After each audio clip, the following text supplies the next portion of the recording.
జూబ్లీహిల్స్ లోని తన నివాసంలో సీఎం రేవంత్ రెడ్డిని హోంగార్డులు కలిశారు. ఉద్యోగాల తొలగింపుపై సీఎం రేవంత్ రెడ్డికి హోంగార్డులు వివరించారు. ఆర్డర్ కాపీ లేకుండా ఉద్యోగాల నుంచి తొలగిస్తున్నారని తెలిపారు.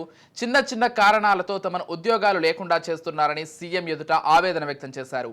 ఈ సందర్భంగా తమ సమస్యల పట్ల సీఎం సానుకూలంగా స్పందించారని హోంగార్డులు తెలిపారు.